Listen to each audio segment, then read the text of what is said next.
Lecture में हम लोग बात करने वाले हैं एक थ्योरम की, जो कि आपके पास में कोसेट पे सब ग्रुप पे बेस्ड है। ठीक है, ये जो थ्योरम है वो आपके पास में यूनिवर्सिटी एग्जाम्स में भी काफ़ी बार आती रहती है, तो इसीलिए ये थ्योरम इम्पॉर्टेंट है, तो सोचा पढ़ ही लेते हैं। ठीक है, तो ये लेक्चर स्पेशली इसी के लिए है। तो देखो थ्योरम क्या है अपने पास में। If H is a sub group of group G and G belongs to G, then proof that G inverse is equals to ये स्मॉल h G इनवर्स है। इसका मतलब ये जो है ना, ये तो आपने सेट का नाम दे दिया। ठीक है, और ये क्या है, एलिमेंट है। ठीक है, G मतलब इसके जो एलिमेंट्स होंगे ना इस सेट के, वो कैसे होंगे, इस फॉर्म में होंगे कि स्मॉल g है, फिर वो स्मॉल h से इस तरह से ऑपरेशन यहाँ पे लग रहा है, और यहाँ पे G इनवर्स जो है वो राइट हैंड साइड से लग रहा है। ठीक है, such that H belongs to H is a sub group of G। तो हमें बताना है कि ये जो आपके पास में है, इसको आपको G का सब ग्रुप बताना है। ठीक है, और आपको ऑलरेडी पता है कि H तो G का सब ग्रुप है ही, है ना। H तो ऑलरेडी G का सब ग्रुप है। हमें क्या बताना है कि G इनवर्स ये भी G का सब ग्रुप हो। पहला तो ये प्रूफ करना है, दूसरा क्या प्रूफ करना है ये भी देख लेते हैं। इफ़ H इज़ फाइनाइट तो ऑर्डर ऑफ H और order of G G inverse ये दोनों इक्वल होंगे।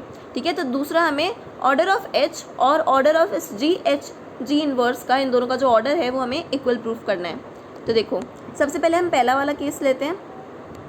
हमने देखो क्या लिया है, या देखो ये बड़ा ही है ना, लंबा सा लग रहा है ना एलिमेंट, है ना, कि G फिर H1 हम देंगे, फिर हम G इनवर्स देंगे। ठीक है, तो क्या हम इसको थोड़ा छोटा नाम दे दें, X, जो हमारा फेवरेट है, जो हम ऑलरेडी बहुत सारे हर चीज़ को हम एक्स वाई देते रहते हैं, तो इस चीज़ को भी हम X बोल सकते हैं ना। ठीक है, तो मैंने इसको नाम बोल दिया X। मैंने मान लिया let X is equals to H1 G inverse. अच्छा H1 क्या है, H1 जो है वो H को बिलोंग कर रहा है। ठीक है, इतनी बात समझ में आती है ना। सेम ऐसे ही Y, एक और नाम दे दिया, एक और एलिमेंट ले लिया। एक एलिमेंट से क्या होगा, दो एलिमेंट तो चाहिए कम से कम, तो Y हमने ले लिया H2 G इनवर्स।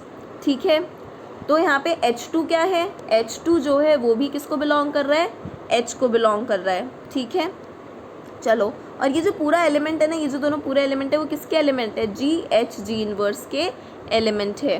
मैंने बताया H1 और H2 H को बिलोंग कर रहा है, ये समझ में आता है। ठीक है, अब देखो सबसे पहली चीज़ हमें प्रूफ क्या करना है, हमें सब ग्रुप प्रूफ करना है यार। अच्छा, सब ग्रुप के लिए अपन ने एक थ्योरम पढ़ी थी क्या, हाँ, सब ग्रुप के लिए हमने एक थ्योरम पढ़ी थी। अगर हमें सब ग्रुप प्रूफ करना होता है तो A जो है, अगर उस वो जो भी आपके पास में सेट है, जैसे H है, मान लो अगर H को मुझे सब ग्रुप प्रूफ करना है ना, और B H को बिलोंग कर रहा है, तो इसके लिए अगर A B इनवर्स भी H को बिलोंग कर जाएगा तो H सब ग्रुप हो जाता है। यही थ्योरम हमने पढ़ी थी। ठीक है, अगर नहीं याद तो एक बार जाके देख लेना मेरे प्रीवियस लेक्चर के अंदर। ठीक है, सब ग्रुप्स वाली थ्योरम्स के अंदर होगी। तो अब हम क्या बोलेंगे, हम निकाल लेते हैं, हमने दो एलिमेंट्स तो ले लिए कि X जो है, X किसको बिलोंग कर रहा है, इस G इनवर्स को बिलोंग कर रहा है। सेम ऐसे ही Y किसको बिलोंग कर रहा है, G इनवर्स को बिलोंग कर रहा है। अगर ये X Y इनवर्स, जैसे मैंने A B इनवर्स बोला था ना, वैसे ही अगर X Y इनवर्स इस पूरे G इनवर्स को बिलोंग कर जाए, तो क्या हो जाएगा, तो यार ये सब ग्रुप हो जाएगा क्या, ये जो पूरा है वो ये सब ग्रुप हो जाएगा क्या। तो देखो,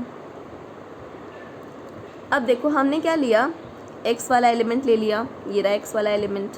Y वाला एलिमेंट ले लेते हैं, Y वाले एलिमेंट का हम इन्वर्स करेंगे। तो ये हमने ले लिया, इसका हम इन्वर्स कर रहे हैं। तो अब देखो पहले इसका इन्वर्स कर लो। इसका इन्वर्स करोगे तो आपको पता है इन्वर्स कैसे होता है, हाँ, G का इसका इन्वर्स खोलोगे ना आप, तो इस G का इन्वर्स हो जाएगा। ठीक है, H2 का जो है, एक मिनट रुको मैं बताती हूँ। देखो आपको इन्वर्स वाली प्रॉपर्टी ध्यान होगी ना, अगर कोई दो एलिमेंट है H के, इसका हमें इन्वर्स करना होता है तो क्या हो जाता है, K इन्वर्स और H इन्वर्स, मतलब ये K उधर चला जाता है इन्वर्स होके और H इधर चला जाता है इन्वर्स होके, तो सेम ऐसा ही करना है। अब इसमें G इन्वर्स जो है ना वो इधर चला जाएगा, तो G इन्वर्स का इन्वर्स, और बाकी जो है ना GH2, उसको आप इस तरह से लिख लोगे, H2 का इन्वर्स और G का इन्वर्स। ठीक है, तो अब ये जो चीज़ है वो तो क्या हो गया, G हो गया, और ये H2 इन्वर्स हो गया, और ये G इन्वर्स हो गया। ठीक है, ये बात समझ में आ जाती है। तो आपके पास में ये एलिमेंट आ गया क्या, ये बात समझ में आती है? चलो आगे देखते हैं। अब देखो थोड़ा सा हम इसको सॉल्व करेंगे तो ये आपके पास में है इस तरह से।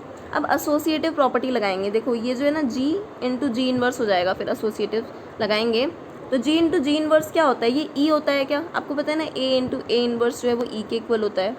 ठीक है, तो आपको समझ में आ गया होगा ये वाली बात। तो ये आपके पास में कुछ इस तरह से आ गया ई। अब आप ई को किसी भी एलिमेंट्स के साथ कर लो, चाहे ई को आप चाहे H1 के साथ कर लो, चाहे H2 के साथ, H2 इन्वर्स के साथ कर लो, किसी के भी साथ करोगे वो का वही एलिमेंट आ जाएगा ना। तो ई तो यहाँ से गायब। ठीक है, तो ये बच गया H1 H2 का इन्वर्स। अब देखो यार, H1 H2 का इन्वर्स जो है ना, ये भी तो H को बिलोंग कर रहा है।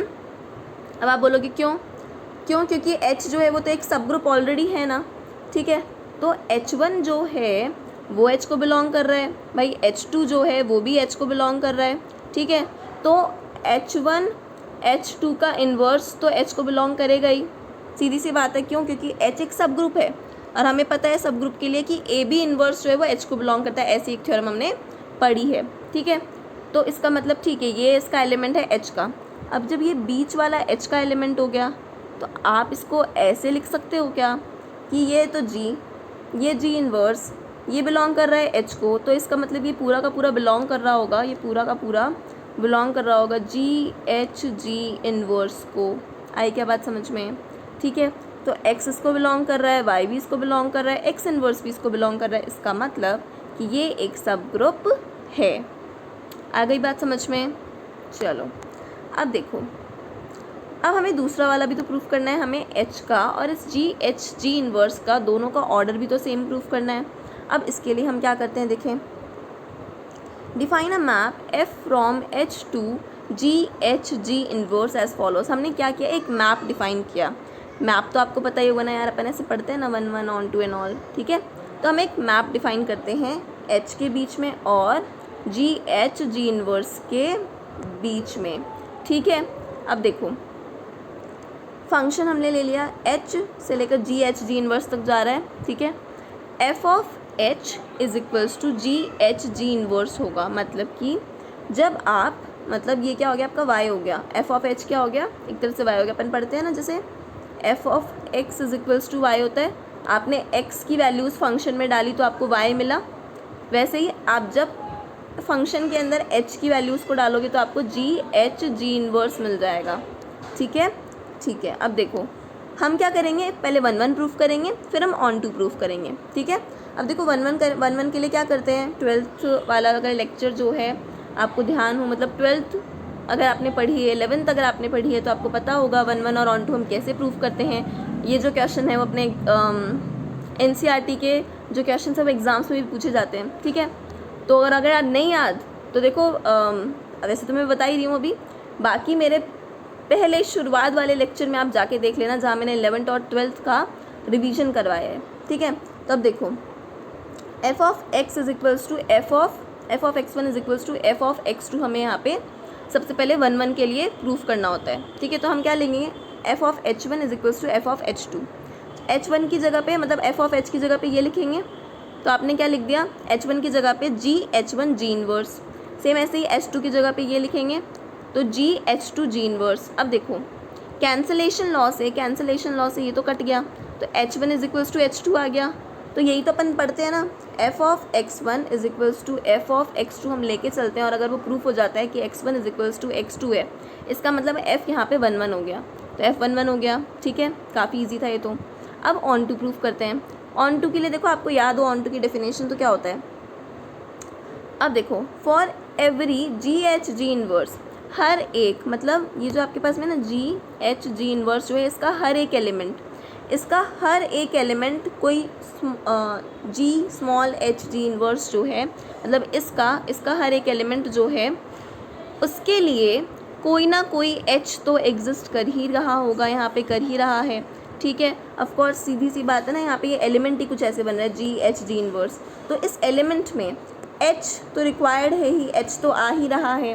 ठीक है, अगर ऐसा होता GH1 जी इन्वर्स तो H1 आ रहा है, इसका मतलब इस एलिमेंट के लिए एक कोई ना कोई H तो एग्जिस्ट कर ही रहा है ना, जो कि वो एच जो कि एच को बिलोंग कर रहा है, ठीक है।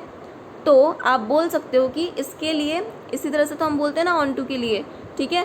तो इस एलिमेंट के लिए एच के अंदर कोई एलिमेंट एग्जिस्ट कर रहा है, इसका मतलब एफ जो है वो ऑन टू है, ठीक है।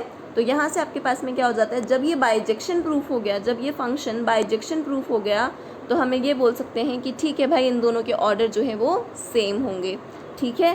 तो आई थिंक ये क्वेश्चन काफ़ी ज़्यादा इजी था, ठीक है, और इम्पॉर्टेंट भी है, ठीक है।